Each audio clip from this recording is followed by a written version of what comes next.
50년간 세계에서 가장 무장이 삼엄한 경계선이다. 어떤 이는 이곳을 지구상에서 가장 불안한 곳으로 본다. 병사들은 철통 경계 속에 어떤 작은 도발에도 대응할 태세를 갖추고 있다. It obviously creates the highest level of tension you could have. They are not at peace, but they're not at war. Within literally seconds, if not minutes, this entire place could be elevated to a immediate combat zone. DMZ 주변의 긴장은 숨이 막힌다.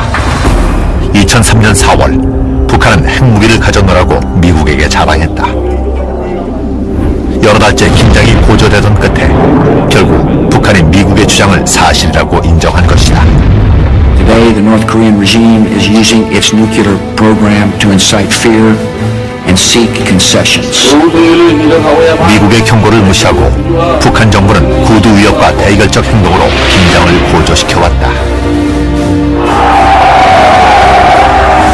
미국은 강권으로 우리 군사적 위력을 시험해보려 하지 말아야 하며 이 논란의 한복판에 북한 지도자 김정일이 있다. 그는 국제적으로는 미제 인물로 되어 있지만 북한 내에서 그는 거의 신에 가까운 절대자로 존경받는 통치자다. What we have in North Korea now is a cult, almost a religious cult. Anytime the press is admitted into North Korea, it's usually for some very carefully choreographed event that's designed to send a message to the outside world, and the message is usually we love our leader, the leader is strong. 김정일이 1994년 아버지로부터 권좌를 물려받았을 때 많은 관측통들이 그는 지도자 자질이 없는 괴짜라고 평가절하했다. He was called a philanderer, he was a womanizer, that he was a dummy. This was more or less the common understanding of Kim Jong-il. But that's not true. He's a formidable strategist and he's a formidable power wielder. The point is he is the unquestioned leader of North Korea. He has a 1 million-man army under his direction. He has, we believe, nuclear weapons at his disposal, and more importantly, he has the unquestioned support of his people. 위기의 정보를 파악하기 위해서는 북한 내부의 생활을 이해할 필요가 있다. 그러나 이에 관한 정보가 매우 적다. 통치자의 의도에 따라 북한은 극단적으로 폐쇄적인 나라이기 때문이다. I've worked in Iraq. But Iraq is, like Switzerland compared to North Korea. North Korea is probably the most secretive place in the world. 북한은 국민의 출국을 금지하고 있다. 그리고 외부로부터의 정보 유입을 철저히 차단한다. There are no foreign newspapers. There are no television programs from foreign nations. All the radios are manipulated. You only can receive the state propaganda. 컴퓨터는 극소수의 행운아만 있을 수 있다. 따라서 인터넷 이용은 매우 제한적이다. 휴대폰도 그렇다. 극소수의 외신 기자들만이 제한적으로 쓸 수 있지만 그나마 국가기관에 의해 도청된다. You feel constantly watched and people are very anxious about talking to you. Their bodies freeze up as soon as you come near them and ask a question. You can see intelligence officials sort of lurking behind interviewees. 북한 당국이 애써 막아왔지만 최근 들어 북한의 내부 사정은 많이 노출됐다. 1990년대 치명적인 기근이 확산되자 수많은 난민이 중국으로 그리고 그중 일부가 남한으로 가서 폭로했기 때문이다. 반평생을 굶주림과 압제에 시달렸던 지혜남은 1998년에 북한을 탈출했다. 이북은 책임을 못 지고 그저 어느 현재까지 그저 전쟁만 일으키려고 이런 것에 대해서 정말 같은 내가 이북에 내 선조의 믿음이 있는 내 자신이가 이북을 원망할 정도니까 얼마나 나도 이북에 대해서 함대를 느꼈으면 내 이런 말을 하겠습니까? 지혜남은 북한 동부의 산업도시 함흥에서 가난 속에 자랐다. 그녀는 고등학교 시절에 결혼하여 외아들을 낳았다. 닥치자 그녀의 가족은 생계가 어려워졌다.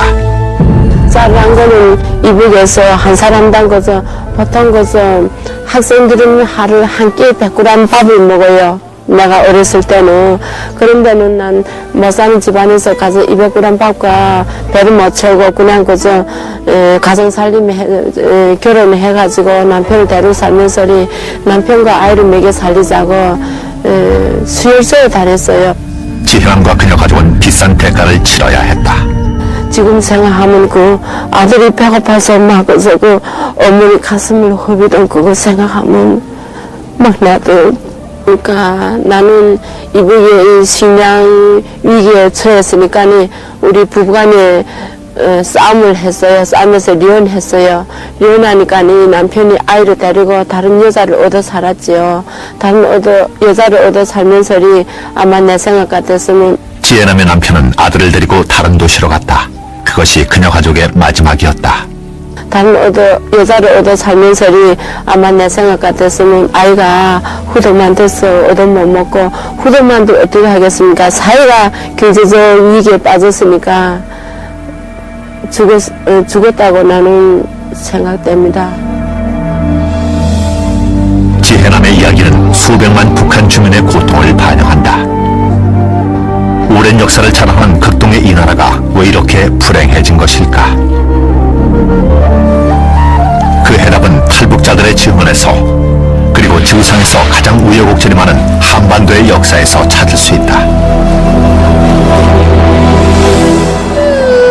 한국 최초의 국가는 BC 2333년에 건국됐다.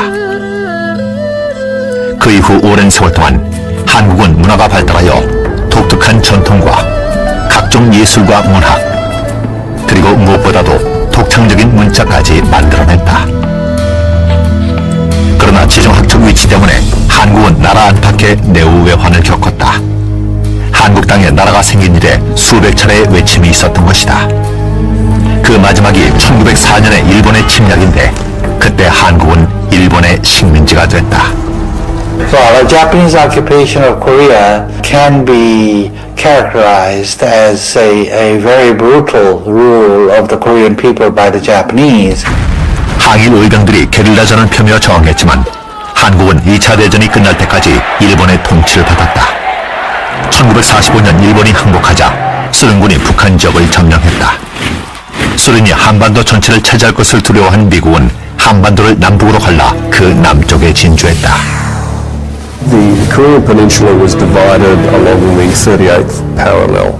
The Stalin Soviet Union occupied the top half and the Americans occupied the bottom half.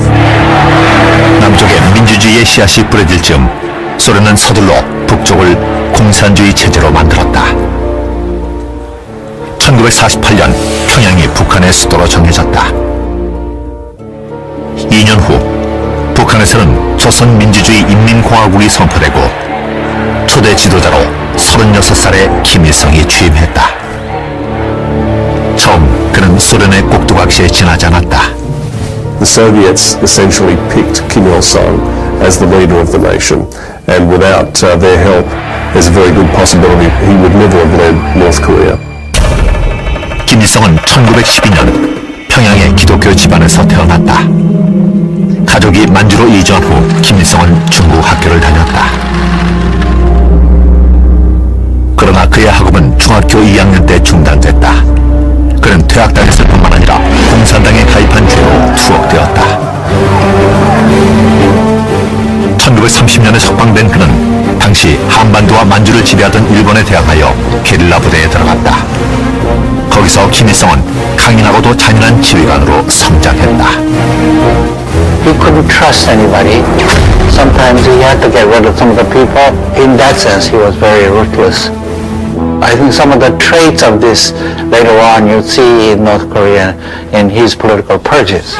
1941년 게릴라 부대가 만주에서 쫓겨나자 김일성은 소련군에 입대하여 5년을 지냈다. 그러던 중에 북한 지도자로 발탁된 것이다. He was a very shrewd politician and remained very skilled in being able to outmaneuver his adversaries in domestic politics. 북한을 확고하게 장악한 후 김일성은 남쪽을 넘보게 이른다.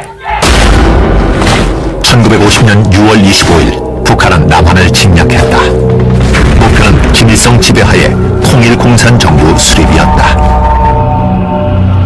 몇 달 후 중국이 30만 대군을 파병하여 북한을 도왔다. 전쟁 말기에는 그 수가 100만이 되었다. 한편 미국 주도하의 유엔도 전쟁에 개입하여 남한을 도왔다. 전쟁 결과 남북 모두가 철저히 파괴되었다. 전쟁 끝나고 나서 폐허지는 뭐 전부가 폭격에 맞아가지고 서울이 형편없었어요. 이건 이제 더러 이제 군데 그렇게 됐죠. 그리고 그냥 이렇게 집 이렇게 기둥만 남은 데도 많았고.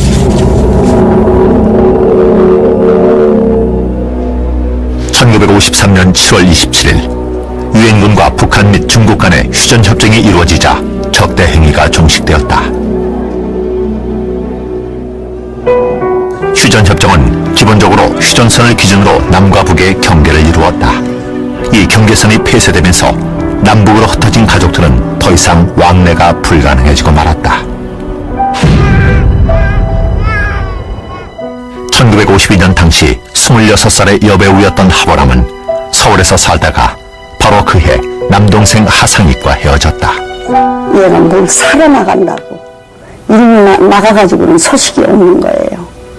이 소식이 없어서 그냥 굉장히 그냥 찾아다녔죠.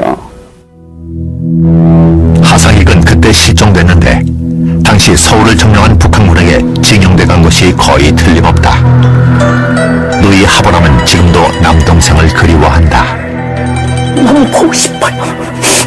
너무 보고 싶어. 그러면 죽었다는 사람도 있고 또는 살았다는 사람도 있고 그러나고는 빌었죠. 어디서 살든 살기만 해달라고요. 우리 어머니가 한이 맺혀서 돌아가셨어요. 우리 어머니가 얘 못 봐가지고 우리 어머니가. 그리고 첫째 안타까운 것은 남자가 하나예요. 우리 집안에 우리 친정 쪽으로 우리 이 아버지 쪽으로요. 그거 남자가 하나이기 때문에 집안이 완전히 없어져 버렸죠. 저희는 전부 시집가고. 북한 시민 가운데에는 하상익처럼 원대한 데 없이 사라진 사람들이 많다. 자신이 신이라고 생각하는 북한 지도자의 지시에 의해 비밀리에 숙청됐기 때문이다. 한국전이 끝난 후 공산당 내 한 분파가 김일성을 축출하려고 한 사건이 있었다. 그러나 게릴라 시절 적을 다루듯이 그는 이 일파를 처형하고 투옥하고 유배시켜버렸다.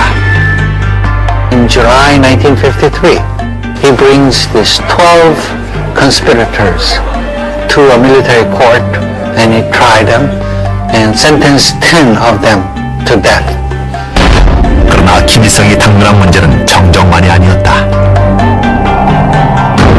한국전은 북한을 초토화시켜 사실상 아무것도 남은 게 없었다. Eyewitness reports from the time say that there was barely a village standing. Pyongyang had been leveled. There wasn't much remaining of the infrastructure, as you can imagine. 김일성은 재건 계획을 수립했다. 그 후 중국과 소련의 도움으로 북한 경제가 급속하게 호전되기 시작했다. They were coming from such a low base that their economy was humming along once they had the infrastructure up and running. 1960년대 중반 김일성의 정치 철학이 완성되었다. 그것은 자립을 뜻하는 주체 사상이었다. 오늘날 주체 사상은 북한의 정신적 길잡이가 되고 있다. 모든 나 생활에서 내 운명을 내가 책임지고 모든 것을 내가 개척해 나가야 된다는 그런 논리적인 걸로 기본으로 해서 그렇게 하고 주체 일소의 간섭 없이 그러나 주체 사상은 민족주의를 고취하여 시민을 동원하는 수단으로 쓰였다. He crystallized this Juche idea of being politically self-reliant and economically self-sustaining and militarily self-supporting, self-defending.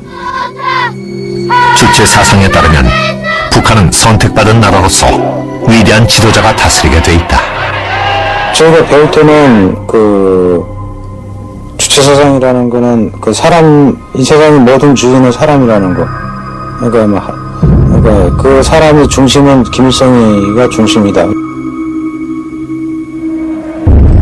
결론적으로 주체 사상은 북한의 종교가 되었다. 기독교 가정에서 성장한 김일성이 신이 된 것이다. 어렸을 때부터 틀이 잡힌 기억을 받았습니다. 김일성과 김정일에는 그 누구도 모른다는 주체 사상만 머릿속에 가득 찬. 아이들의 세뇌 작업은 오늘도 계속된다.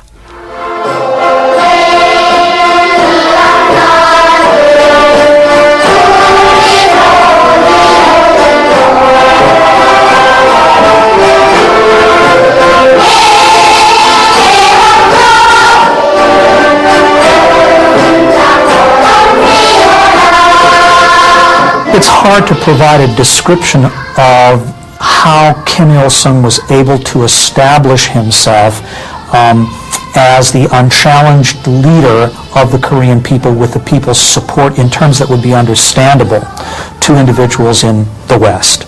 And this is because the cult of personality which Kim Il-sung developed surrounding himself after 1956 really was so extensive that it would have made Joseph Stalin and Mao Zedong blush.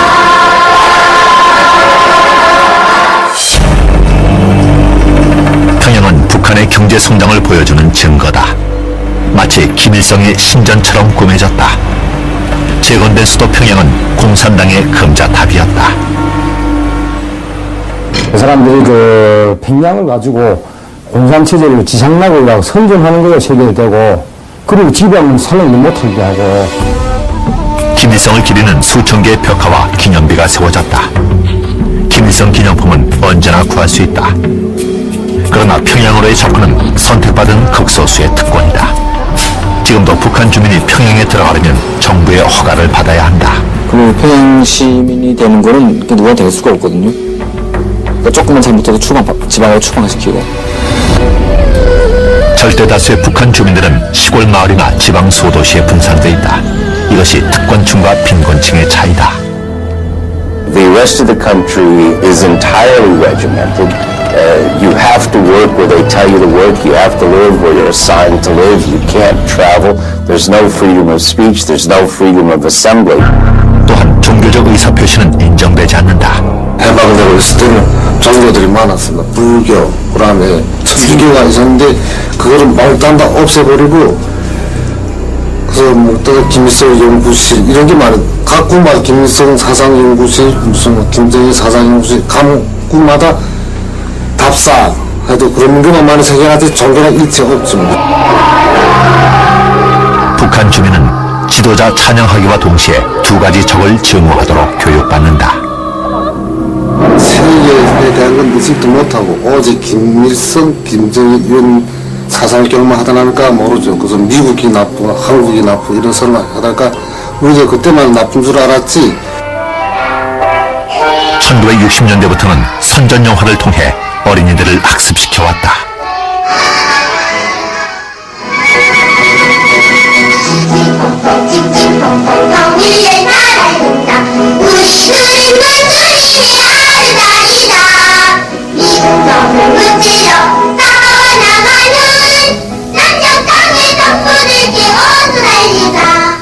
미국 놈은 어떤 놈이죠? 미국 놈은 알고 있습니다. 우리가 나갈 생각입니다. 오라요. 그렇기 때문에 우리들은 그 승냥이 같은 미국 놈을 꼭 거꾸로 들여야 합니다. If you talk to a North Korean, they can tell you how basically everything in Korean history, going way back when, is the fault of the United States. The view of the Korean War from the standpoint of the North Koreans is that it was started by the United States. 1960년대 김일성은 미국과 남한에 대한 혐오의 표시로 대규모 군사력을 과시했다. 그는 군사력 강화 수단의 하나로 핵무기 개발을 시작했다. 1965년에 소련이 북한에 원자로를 주자 미국은 이를 주시하기 시작했다. The North Korean government, in my judgment, began its nuclear program for a very simple reason. It has to do with the North Korean determination to provide for its own self-defense. It developed its nuclear program as a central feature of the ideology of juche and self-reliance. 하지만 주체 사상은 개개인에게는 적용되지 않는다. 특히 북한 전역의 수용소에 갇힌 수십만 주민에겐 해당이 없다.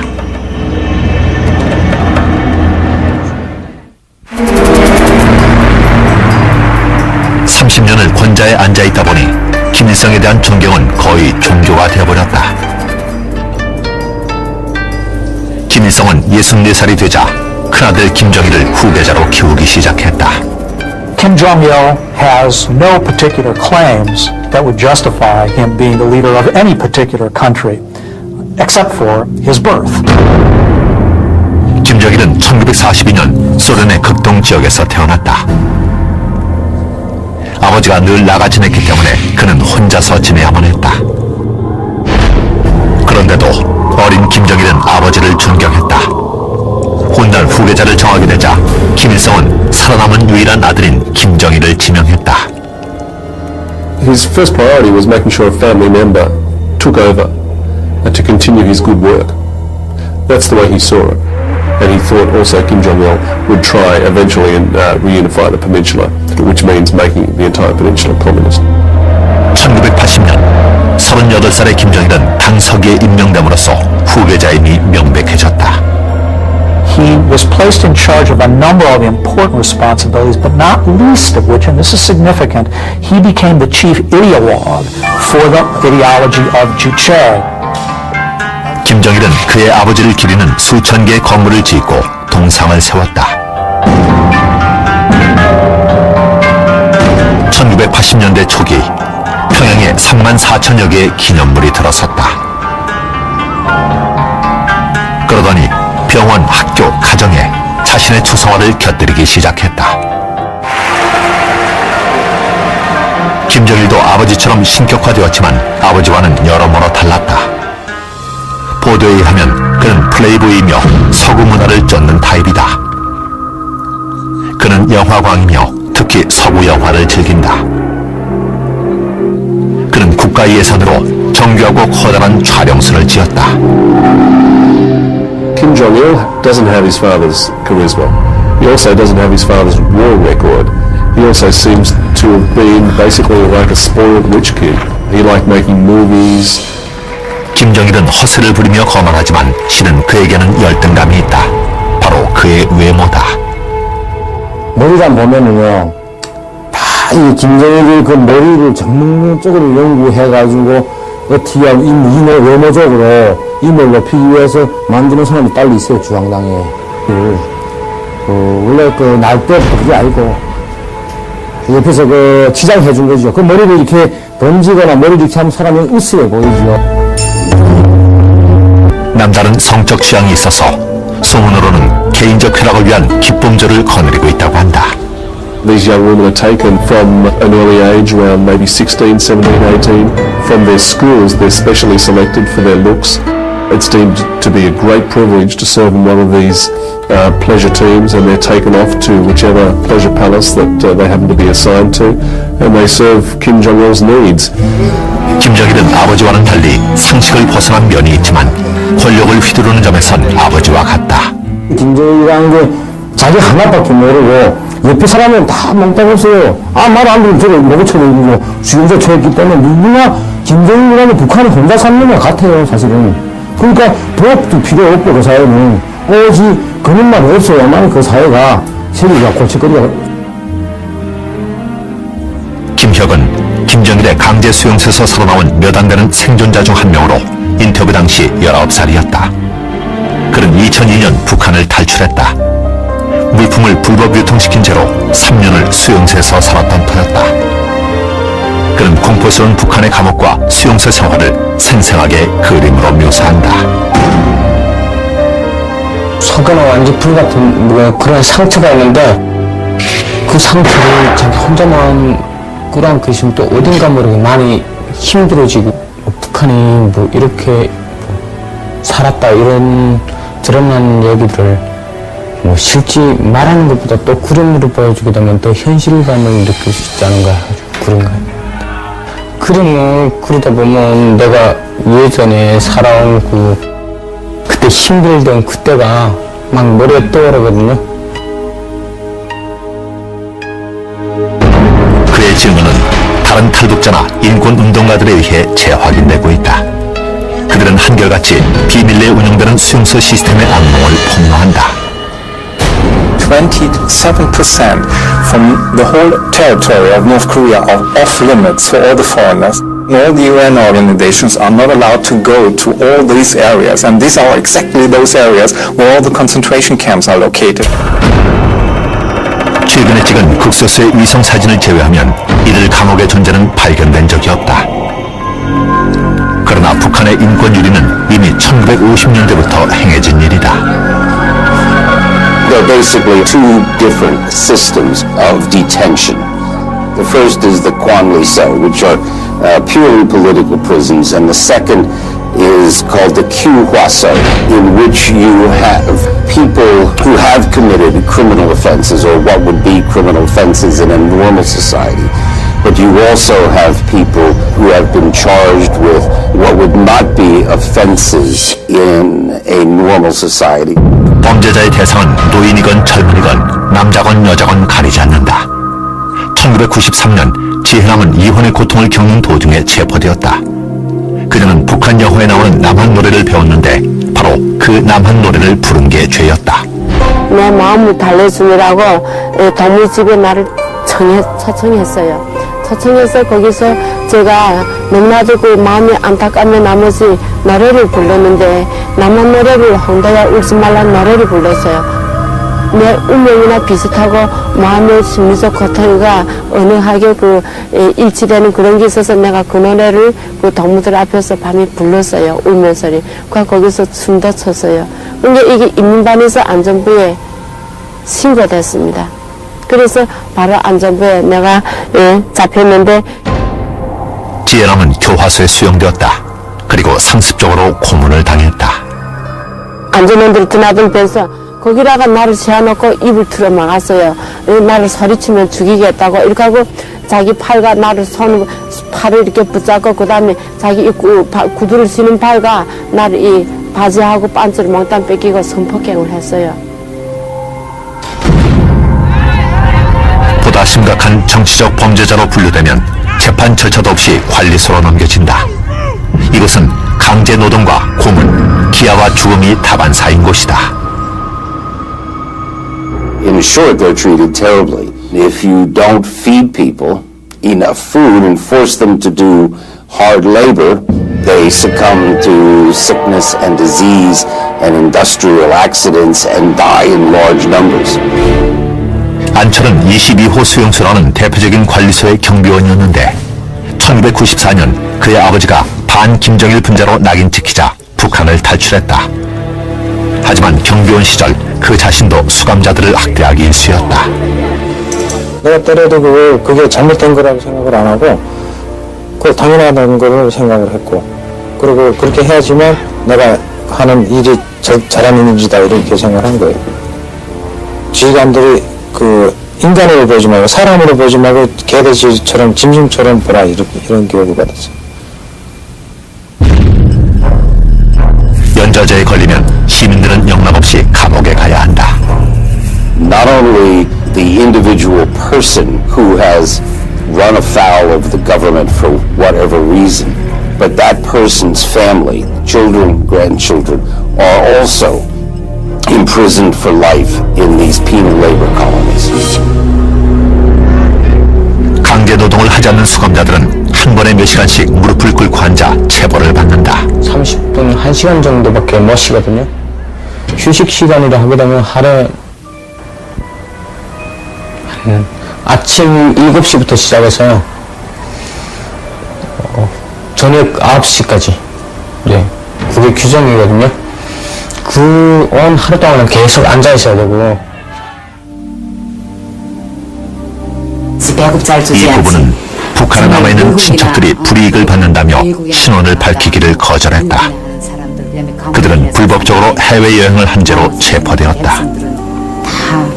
사람이 다 죽게 돼서 있거나 새벽 4시부터 이렇게 무릎 딱 이렇게 하고 딱 앉혀요. 앉혀놨는데 내 같은 경우에는 파라티푸스 걸려서 어제는 보름 동안 먹지 못했지. 어제는 열이 제일 세게 나서 막 정신나 기가 못 들지. 눈 못 보지. 그다음에 죽자고만 해설이 막 치는데도 그냥 그게 안 채나요. 급식이 너무나 형편없어 수감자들은 굶주림을 해결하기 위해 사력을 다한다. 수용소가 이제 산골 지방이기 때문에 이런 쥐도 많고 이런 여러 가지 좀 주워 먹을 게 있어요. 그러니까 그 덕분에 사람들이 많이 살아나는 거죠. 그러니까 제일 영양 보충 많이 하는 동물의 쥐인데 그 고문받다 죽는 사람도 있고 굶어주고 해서 있는 사람도 있고 뭐 얼어 죽은 사람도 있고 그리고 뭐 만화에 사고를 해서 죽는 사람 많고 그리고 수용소 그 주변 야산에 이렇게 보면 그 공동묘지 말고 가서 이제 그냥 갔다가 묻어버리거든요. 이렇게 이런 거 안 하고 평토를 해버리는데 그 주변 가게 되면 이제 그 무덤들이 쫙 있어요. 죽는다고 해서 그 누나가 깜짝을 안 해요. 수용소에서는. 정치범들이 수용소에서 죽어가는 사이 수용소 밖에서도 죽음의 고통이 북한 주민들을 목조르고 있다.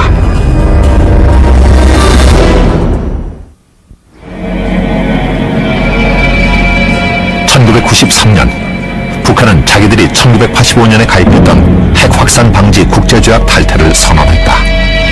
그리고는 영변에 있는 원자로에 쓰고 난 핵연료를 빼돌렸다. 이것은 핵무기의 원료 물질이므로 미국은 우려 속에 주시했다. 이듬해 미국의 전 대통령 지미 카터가 평양을 방문하여 김일성과 회담을 가진 후 협상이 이루어졌다. North Korea has assured us it will not reload its 5-megawatt reactor with new fuel. 북한은 핵 프로그램을 동결하기로 했고 그 대신 미국은 북한에게 핵무기 원료급 플루토늄이 나오지 않는 원자로인 경수로 2개를 건설해 주기로 약속했다. It was called the Agreed Framework, and that was viewed at the time as a very important step forward and a sign that North Korea was prepared to open up. 카터가 북한을 방문한 지 3주 후에 김일성은 갑작스럽게 심장마비로 죽었다. 당시 82살이었다.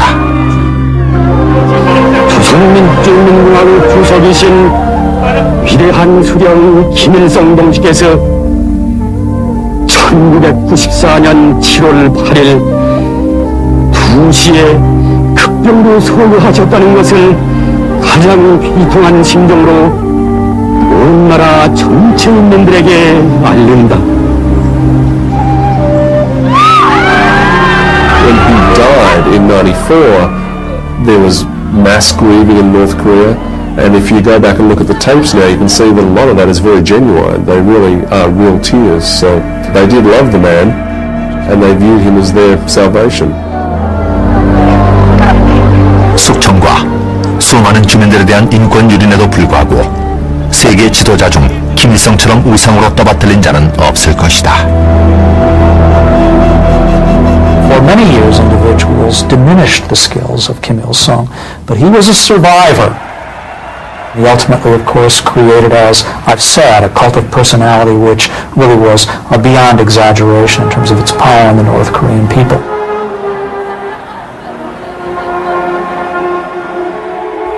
김정일은 장례식에 참석했지만 대중연설은 하지 않았다. 얼마 후 라디오 방송은 그를 경의하는 지도자라고 부르기 시작했다. 4년간의 애도 기간을 가진 후 56살의 김정일이 북한의 권력을 공식적으로 장악했다. 혈서까지 있었어요. 이제 아직 손에 지금 아직 이게 상처가 있거든요. 칼로 이게 찢어갖고 김일성이 또 그 사망했을 때 김정일에게 충성당한다고 이제 그 혈서 쓰는 사람들도 많고. 그냥 북한 국민들이 아는 거예요. 김일성은 다르다는 거. 때 죽을 때 거기다가 건설해가지고 그 김일성 효자라고 자기가 아버지 효자라처럼 이렇게 표현했는데 그 사람 목적이 그거죠. 아버지 역사 없으면 자기가 못 살기 때문에 백성이 받들이지 않기 때문에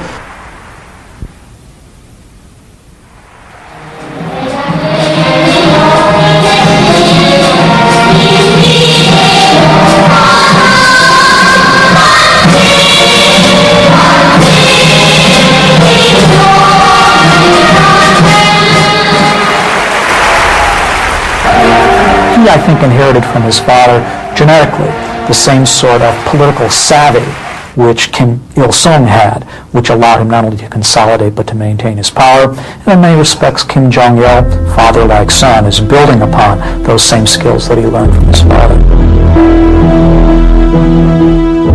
그러나 김정일은 곤두박질치는 경제도 물려받았다. 북한의 경제 붕괴는 사회 간접 자본 확충에 써야 할 돈을 군사비에 퍼부은 결과였고, 또한 1991년 소련의 붕괴 때문이기도 했다. 소련이 그러니까 망하기 전에 그러니까 소련이 원조를 쓰기 받아나니까 소련에서 한 60%가 식량품, 그다음 모든 게 기름을 그렇게 쓰기 지원하다니까 소련 때문에 쓰기 좀 살았는데, 소련이 완전 붕괴, 사실 붕괴되면 그다음 이 원조가 없었거든요. 그다음부터 완전히 경제적으로 완전 타락하면 내려가면서 대규모의 식량 및 에너지 부족 사태가 일어났다. 이런 상황은 평양 외곽 지역에서 특히 심했다. 거기다가 1995년 7, 8월에 자연재해가 북한을 강타했다. 열흘 동안 600mm의 장대비가 내렸다. 그로 인해 홍수가 북한 전역을 휩쓸었다. 원래 보잘것없는 추수였지만 그나마 건질 수가 없었다. 주민 50만 명의 집을 잃었고 사회 기반 시설은 파괴되었다. 북한은 유사일에 그 일회가 드문 기근에 빠지고 말았다. 껍질을 이렇게 해서 송기떡이라고 해먹다니까 아이들은 그거 먹고 뱀 비치고 와서 병원에 깡짜를 파내고, 그러니까 소나무 가까운 산에 들어가면 소나무 껍질인데 다 박혀서 소나무가 전부에서 다 죽어 넘어졌어요 그때. 수도 바깥 도시와 농촌에서 수십만 명이 아사했다. 1995년엔 식량과 에너지 기근이 평양에까지 닥쳐왔다. 권력층도 고통을 겪게 된 것이다. 그때 당시 평양 가니까 그때 당시는 북한 인민들이 다 배고 앉고 그래서 다 곤란할 때예요. 우선이 평양 인민들이 이 고층, 이 아파트 막 30층, 40층 되는 고층 건물에 난방을 주지 않아서 완전히 동복 다 입고 자고 이 도성까지 다 해놓고 자고 진짜 산역이 애들이 5살짜리 어린 애들이 다 얼어서 죽었어요. 김정일은 어쩔 수 없이 자주 이데올로기의 핵심을 포기했다. 1995년 8월 그는 유엔의 원조를 청했다. They had to bring themselves to admit to the outside world that they were experiencing this terrible famine and they needed aid. It must have been a very difficult thing to do because essentially what they were saying to the outside world is our economy isn't working and people are dying, so please help us. 외국의 소규모 자원봉사단만 입국이 허용됐다. 그중 한 명이 독일인 의사 노베르트 폴러첸이었다. 그는 수도 바깥의 도시와 농촌을 돌아보고 기본적인 치료조차 불가능할 정도로 의료 체계가 붕괴된 사실을 발견했다. When I first went to the countryside, I realized when we're talking about North Korea's hospitals or North Korean medical system, we're talking about nothing. There is nothing inside. It's only the concrete, only the building. It's a fake. There's no hospital. There's no energy. There's no heating system. There's no running water. There's no soap. There are no blankets. There are no beds. There is nothing for the patients inside. And there was only the possibility maybe to release some pain or to help them to die because I was too late. I saw them virtually dying under my hands. 인도주의적 원조만으로 북한 주민들을 구하기에는 태부적이었다. 1995년 지혜남이 2년간의 옥고를 치르고 석방되었다. 그녀가 고향에 돌아와 보니 굶주린 군인들이 굶주린 시민들을 갈취하고 있었다. 발부, 조선 발부 그런 사람들이 다 파견한 사람들이 있어요. 나는 누가 감시하고 너는 내가 감시하고 서로가 감시하게 만들어요. 그러니까 조금마도 그 배고파서 배고파 죽겠다 쌀이나 언제 주나. 그래서 이렇게 하면 이 벌써 당에 대한 비난, 남 모르게 밤에 자는 것도 복잡하겠어. 그래서 어둠에 자취를 감추고 정치범 수경서나 그런 데 보냈죠. 1999년에 추산해보니 아사자가 300만 명에 달했다. 북한 인구 2,100만 가운데 거의 15%가 죽은 것이다. They are normal children in North Korean children's hospital. Look at their faces. They do not have any hope anymore, no future, no goal. They are depressed, they are full of fear, and they can't smile anymore. They can't laugh anymore. 식량을 구하기 위해 죽음을 무릅쓰고 많은 주민이 달아났다. 남한으로 가는 국경은 경비가 너무 삼엄해 대부분의 탈북은 두만강을 경유한 중국으로의 탈출이다. They can swim across the river, they can walk across the river if it's frozen. They risk being shot or arrested. The Chinese government considers them illegal migrants, and it has a repatriation treaty with North Korea. So the Chinese will arrest these North Korean defectors and send them back to North Korea, where they're likely to go to labor camp or worse. 그러나 탈북에 성공하는 사람도 있다. 현재 3천여 명의 탈북자가 남한에 살고 있다. 저도 여기 한국에 와서 이제 그 인권이라는 게 인간으로 살아갈 수 있는 가장 기본적인 권리라는 걸 제가 느끼게 된 건데, 예를 들면 이제 뭐 여행을 마음대로 갈 수 있다든가. 저는 처음에 그게 되게 좀 이렇게 신비했었는 게, 내가 여행증 이런 게 없이 그냥 뭐 마음대로 갈 수 있다는 게 굉장히 신기했어요, 처음에는. 특히 외국 나가는 것도 나갈 수가 있잖아요. 북한에서 해외 나간다는 거는 도망치지 않으면 나갈 수가 없어요. 저는 이렇게 남한에 와서 지금 보니까 어려서부터 들여잡힌 교육이 너무나도 허무맹랑한 교육이 됐고, 김정일과 김일성은 자기 자신들에 대한 우상화.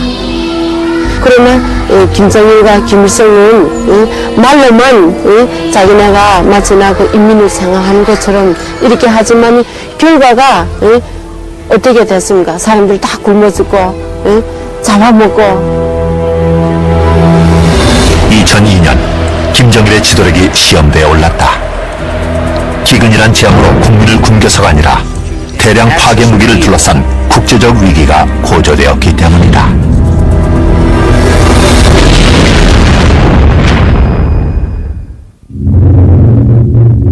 북한에서 삶의 고통은 지금도 계속된다. 인도주의에 입각한 국제원조로 식량 부족을 덜었지만 북한은 문자 그대로 어둠 속에 살고 있다. Energy is North Korea's biggest problem right now. 이 야간 위성 사진이 문제를 말해준다. 한가운데 보이는 어두운 부분이 북한 지역이다. 주변의 남한과 중국의 밝은 빛이 북한을 더 어두워 보이게 한다. There's a massive shortage of gasoline and heating oil. They simply don't have the capital to buy gasoline.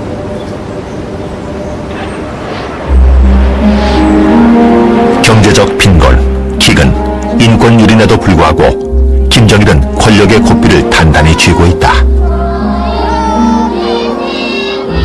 When Kim Il-sung died, there was widespread speculation in the West about how North Korea, really its days were numbered. It would fall soon because Kim Jong-il, all he could basically do was to swill liquor and to womanize and to watch Western movies. But in the end, Kim Jong-il surprised his critics. He consolidated power around himself, and there certainly is no question that he is the unchallenged leader of North Korea. 권력의 말기 징조는 보이지 않지만 그는 심한 국제적 압력을 받고 있다. North Korea is a regime arming with missiles and weapons of mass destruction while starving its citizens. States like these and their terrorist allies constitute an axis of evil, arming to threaten the peace of the world. The axis of evil speech during Bush's State of the Union was really crucial in setting the tone for America-North Korea relations and their deterioration. 관계 악화는 순식간에 위기로 변했다. 북한은 미국이 약속을 어겨 원자력 발전을 위한 경수로 2기를 건설해주겠다던 1994년 협약을 이행치 않고 있다고 주장했다. Their view is that the United States reneged on the deal, that the United States was responsible for the delays. Many others would say that North Korea was dragging its feet and making things very difficult. but that is certainly the spin that the average North Korean has. 미국은 북한이 위기를 자초했다고 주장한다. 2002년 10월 미국 외교관들은 북한이 미국과의 비밀 회담에서 핵무기를 개발했음을 시인했다고 공개했다. 긴장이 일어났다. 2002년 11월 미국은 북한으로 보내는 석유 선적을 줄였다. 그러자 북한은 다음 달인 12월에 유엔 핵사찰단을 추방하고 영변 원자로에 모니터 설비를 꺼버렸다. 2003년 1월 재가동 중인 영변 원자로의 위성 사진이 촬영되었다. It's pretty obvious that Pyongyang broke its word and broke the agreement, broke a few agreements by indulging in an Iranian program. And I think that's really the bottom line. 그 며칠 후 북한은 남한에 주둔 중인 미군 3만 8천 명에 대해 자기들이 불의 홍수를 퍼부을 권리가 있다며 경고했다.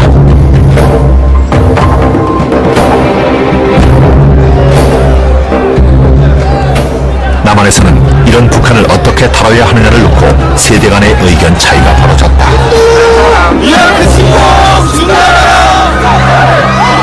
미국이나 다른 여타의 나라에서 간섭하거나 어떤 터치할 필요는 없을 것 같으니까. They regard North Korea as a country to be pitied, not a country to be feared. And that's particularly true of the younger generation. These are people in their 20s, 30s who have no direct memory of the Korean War, and they're tired of hearing their, dads and granddads and grandmothers talk about, the danger from the communists. 세대 간의 의견 차이가 생기고 북한의 잔인성에도 불구하고 남한 젊은이들은 북한을 동경하는 듯하다. 한민족으로서, one people, one Korea, 한민족으로서 빨리 통일해야 되고. 그러나 어떻게 할 것인가? 북에서 아들을 잃은 탈북자에게 통일은 별 위안이 되지 못한다. 눈물밖에 나오는 게 없어요. 그렇게 하고 통일되기 전에 백성이 다 딱 죽을 것만 같고.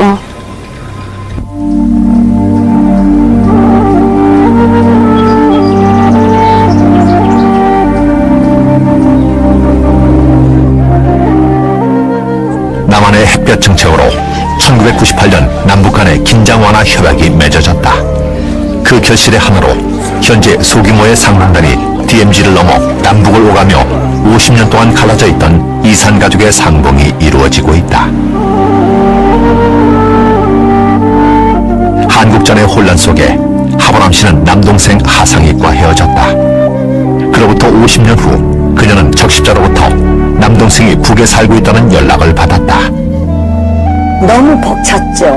너무 벅차고 처음엔 어리벙벙해지더라고요. 그러더니 그냥 나중에는 그냥 한참 있다가 눈물이 나오더라고요. 얼른 눈물이 안 나오고 살았어 하고 그냥. 그리고 그냥 막 사방에다 전화했죠.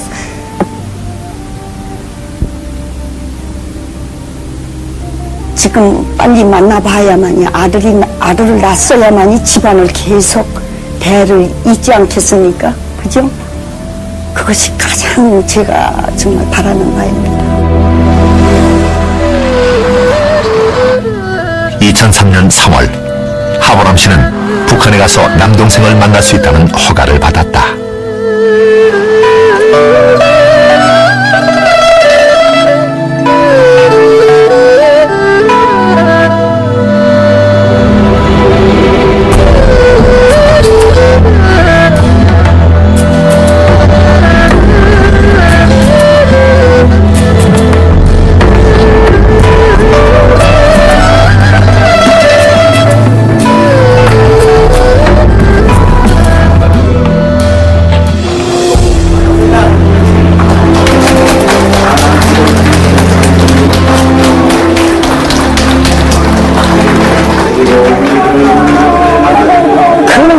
모르겠어요. 아무리 늙었어도 전 자신 있어요.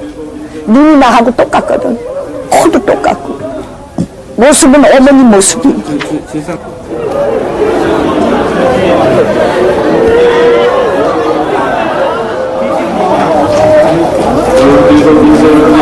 For the North Korean society, I strongly hope something will happen like in Germany, a peaceful reunification, that they can live in freedom. They will have something to eat. They are not starving anymore, and there are no more concentration camps. That would be my hope for the people in North Korea, which I like very much, because they are nice people. They are no devils with red horns. They are human beings like you and me. 통일되면 그래도 부모, 형제, 외도 가볼 수 있고 형제도 만날 수 있고 제 소원이라고도 한이 없을 정도로 제일 소망하는 거죠. 뭐 북한 사람은 누구나 다 남북 통일을 원하죠.